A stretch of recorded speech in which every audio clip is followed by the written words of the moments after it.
Gente, nós vamos falar agora da política de investimento que pode ter uma gestão ativa ou uma gestão passiva. Vocês vão se lembrar aí quando a gente começou a falar de fundos de investimento que um fundo tem a política e tem um objetivo. O objetivo é o que ele pretende e a política é como ele vai atingir aquele objetivo, ok?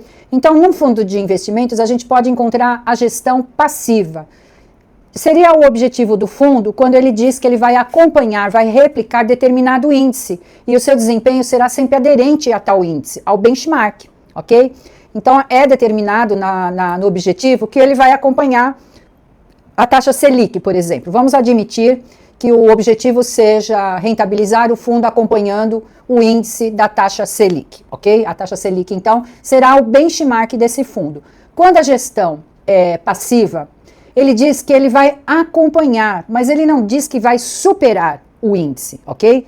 Por quê? Porque ele tem uma gestão passiva. Então, como o próprio nome diz, passivamente ele vai agir e ele nunca vai superar o índice Selic, da Selic, porque ele está só acompanhando. E aí, por que ele não consegue fazer uma gestão com que ele tenha um rendimento maior do que a Selic? Porque um fundo, além de ter os papéis, ele tem despesas, ok? Vou falar já disso. Então, quando a Ambima pode colocar numa prova, assim, um fundo passivo tem um risco menor do que um fundo ativo?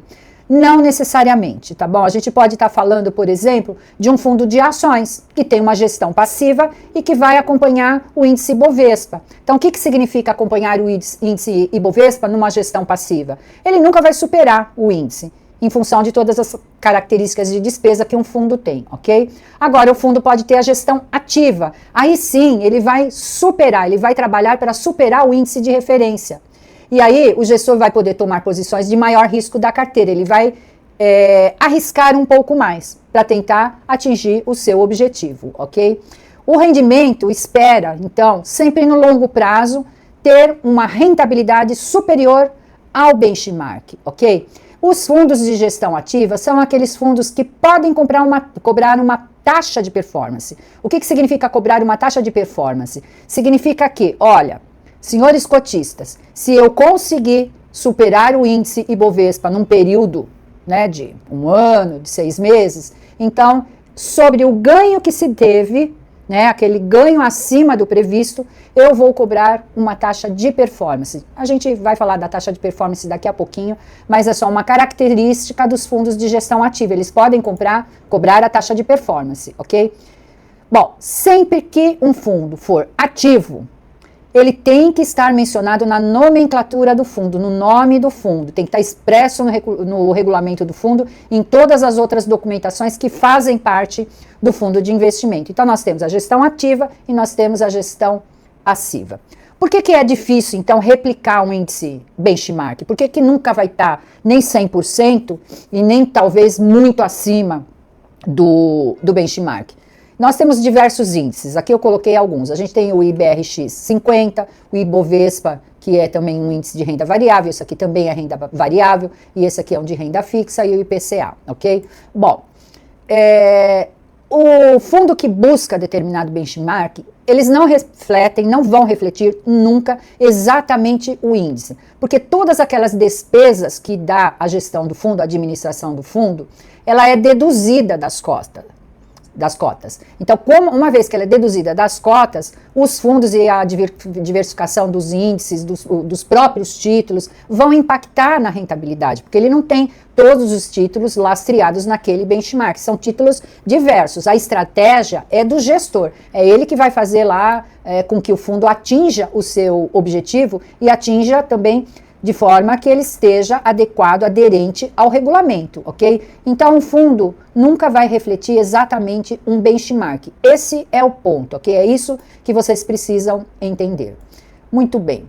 Vamos falar um pouquinho do que é derivativos, ok? Derivativos é um contrato definido entre duas partes, na qual se definem pagamentos lá na frente, ok? São estratégias que o gestor pode adotar para os fundos de investimento. Então, ele vai estar baseado em comportamento de ativos, de mercado futuro de dólar, de juros, de commodities, enfim, não interessa para nós saber como é que isso funciona nesse momento, mas são contratos que ele pode adquirir dentro do fundo e essas estratégias com derivativos estão explícitas no regulamento, ok? Cada fundo diz se ele vai adotar derivativos e como ele vai fazer isso. Então, o gestor com derivativos, ele pode adotar uma estratégia chamada hedge. A estratégia hedge significa proteção, ok? Então, em determinado momento, ele vai proteger a carteira de ativos adotando essas estratégias. Quando o fundo adquire uma estratégia chamada hedge, significa que ele tem o objetivo de reduzir a exposição ao risco de preços. Então, ele vai fazer uma proteção, ok? Para minimizar essa questão de volatilidade dentro do fundo, ok? O que interessa para nós aqui é saber o que é a estratégia de hedge. É proteção, ok? Outra estratégia que ele pode adotar é a alavancagem. A alavancagem, ela permite ao investidor, ao cotista, assumir uma posição de extremo risco, que pode chegar a arriscar o valor superior ao patrimônio líquido do fundo. Então, é uma estratégia muito arrojada dentro de um fundo que faz ou adota essa estratégia. Lógico que o gestor só vai fazer isso quando existir essa possibilidade e ela estiver explícita no regulamento do fundo, ok? Então, ele pode arriscar até o total do fundo em alguma estratégia que ele espere um retorno muito grande, ok? Então, o fundo, ele é considerado alavancado. Cada vez que a gente falar de fundo alavancado, a gente vai dizer que existe lá dentro a possibilidade de perder o valor superior ao patrimônio do fundo, ok? Isso é bem importante a gente entender. E tem uma estratégia chamada de posição, que acho que nem vai ser abordada, mas a posição é quando, por um espaço curto de tempo, o gestor vai arriscar um percentual do patrimônio, concentrando vários tipos de ativos dentro do fundo, ok? Ele muda a carteira, concentra um percentual lá e fala, eu vou adotar a minha posição agora, eu vou me posicionar no mercado de juros, vou me posicionar em ativos de variação cambial, eu vou me posicionar 20% da carteira em ações. Então, são estratégias que o gestor tem para poder buscar uma rentabilidade melhor no fundo. Todas elas precisam estar muito bem evidenciadas no regulamento do fundo. Por isso a importância que a gente tem que dedicar ao investir num fundo de investimentos, ok? Bom, a parte de estratégias de gestão ativa e passiva é isso. Agora a gente vai entrar num outro tema chamado segregação patrimonial. Até tempo atrás, essa estratégia, ela era conhecida como Chinese Wall, barreira da China, ok? Ou muro da China, né? Hoje eles tratam isso como barreira da informação. Então, é a mesma coisa. Chinese Wall, barreira da informação, segregação patrimonial. Nós estamos falando que é uma medida que tem que ser observada por todos os gestores, os administradores de carteiras de investimento, que promove a segregação da administração, dos negócios da administradora, os recursos dessa administradora, com a gestão de terceiros, ok? O que exatamente isso significa? Quando você tem uma instituição financeira fazendo a administração de um fundo de investimento, ela é simplesmente uma administradora. Ela não tem direito sobre aquele patrimônio. Então, ela não pode misturar as coisas pessoais dela como instituição financeira, e nós estamos falando de dinheiro, com a administração do fundo. Então, todo banco, toda instituição financeira, ele tem uma tesouraria, ok?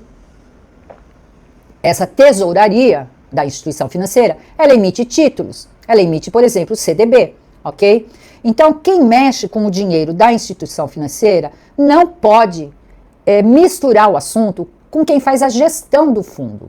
Isso significa segregação patrimonial, ok? Então, a gente entende o conjunto de procedimentos e políticas internas adotadas com o objetivo de impedir que o fluxo de informações privilegiadas e sigilosas migrem para outros setores da instituição, de forma a evitar conflito de interesses. Então, imagina lá, eu estou aqui, eu sou o tesoureiro do banco. Do meu lado está o administrador de um fundo de investimento. No final do dia, ou em determinado momento, eu, que sou tesoureiro, falo assim, nossa, preciso emitir CDB para fechar a tesouraria do banco. Ô fulano, bota aí na sua carteira de investimento CDBs aqui da gente, ok? Quebra o meu galho, bota aí 30, 40 CDBs no fundo para eu captar recursos.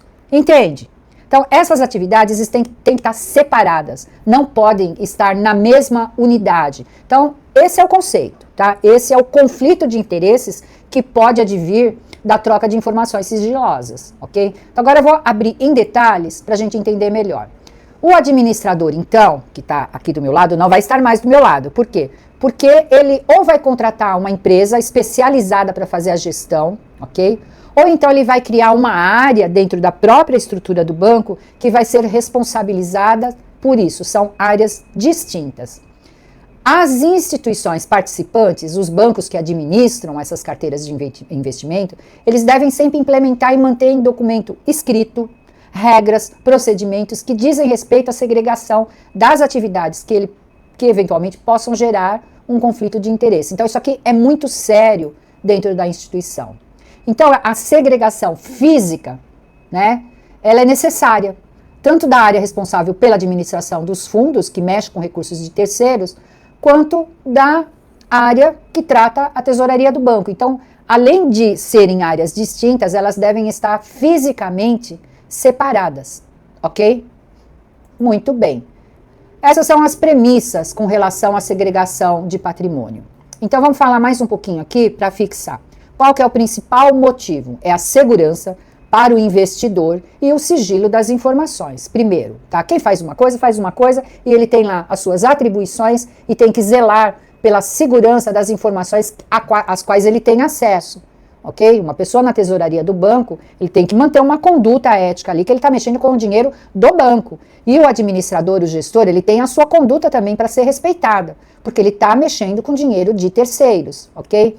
Então, há que se controlar essas informações confidenciais. A instituição precisa fazer isso. Além dela fazer isso, manter isso tudo em documentado, ela também tem que fazer vários testes periódicos para ver se isso está funcionando de acordo com as normas que ela estabeleceu para esse quesito, ok? Ela tem que treinar funcionários que são envolvidos e que têm acesso a essas informações.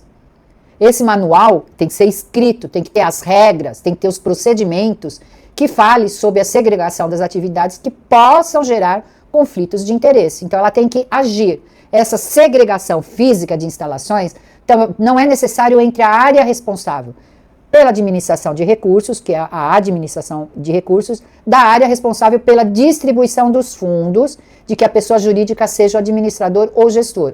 Então, quem é o administrador aqui? É a instituição financeira. Quem é o distribuidor do fundo? É aquele pessoal que está na ponta e que está negociando com o cliente. Então, administrador de recursos e distribuidor não precisa ter áreas de instalações separadas, ok? O que precisa realmente é a área da tesouraria do banco, ok? Só um detalhe para não confundir. Gente, segregação de recursos, barreira da informação, Chasing Wall, é isso, ok? A gente segue aí adiante com mais coisas sobre fundos de investimentos. Vamos adiante.